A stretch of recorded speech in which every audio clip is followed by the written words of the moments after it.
What's up, YouTubers?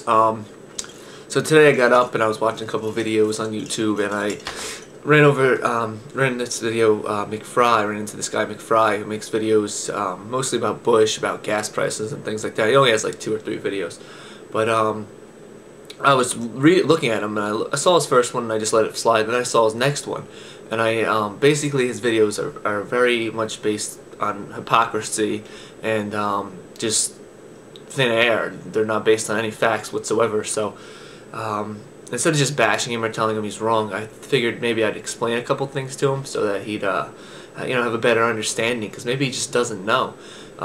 So I'll just help him out, and maybe he'll see things a little different if it's explained to him. So let's go and do that. Alright, McFry, so in your first video you asked the question, what is terrorism? You really wanted to know what it was. So this is a pretty simple one to solve. You can just go to any normal dictionary and check it out. So terrorism, according to the dictionary, well, it is a noun, and it is the use of violence and intimidation in the pursuit of political aims. That's the definition of terrorism. Okay? Alright, so the reason that I have a problem with that, or with your video, is because it's a bit hypocritical. Because if we look at it, some people might say, I would say that, you are using violence and intimidation by telling the president you're going to kick his ass in a bare-knuckle boxing match in Bangkok. And obviously you have a political aim, because why else? I mean, it's the president. You don't get any more political than that.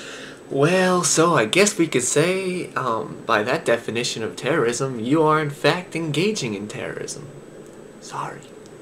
Alright, but let's move on to your next video. The gas prices, speed limit, ticket fines, conspiracy theory video. Let's move on to that one now, and I'm gonna explain to you why that theory is a bit wrong. Alright, well, first off, you said in your video that you just noticed that gas prices are starting to rise. I just want to know, where the fuck have you been for like the past 5 years or so? I mean, gas prices have been going up forever, and in fact, gas prices, at least in my area, are down almost 50 cents off peak levels. So they're actually retreating, but I don't know, man. Where the hell are you pulling this shit? Like, you're fucking, where have you been? I just noticed now gas prices are a bit high. But let's not even worry about that. The main thing that I wanted to tell you about, or try to educate you on, is your presumption that the faster that you go, the less gas you use. This is not true.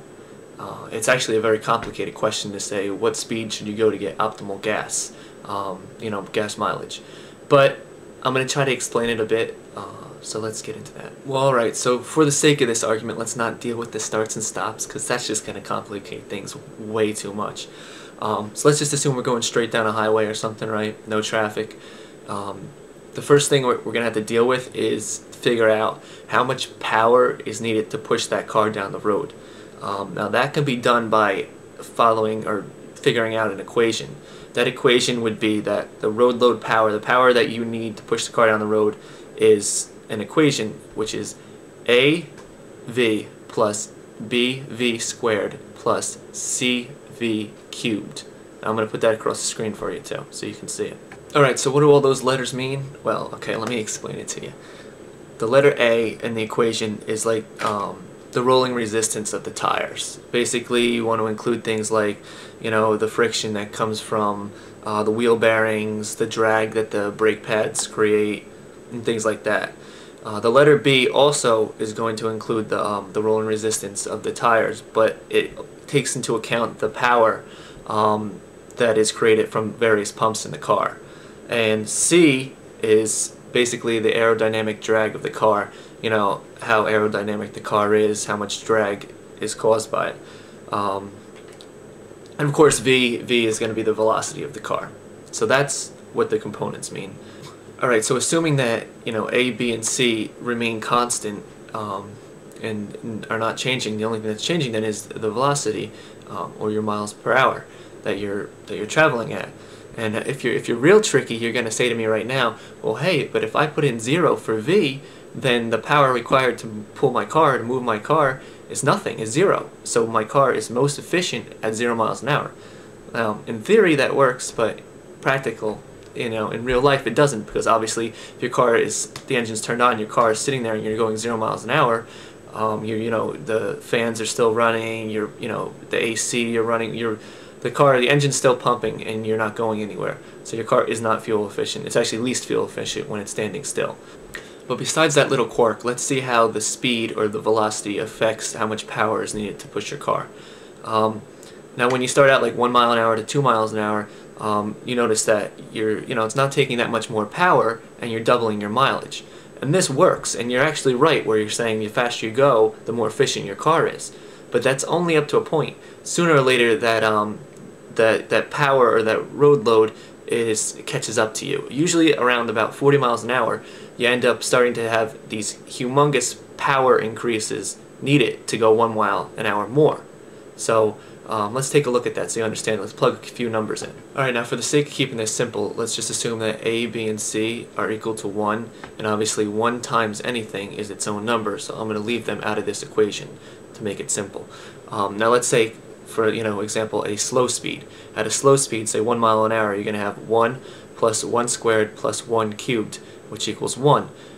If you increase to 2 miles an hour, you're going to have 2 plus 2 squared plus 2 cubed, which equals 14.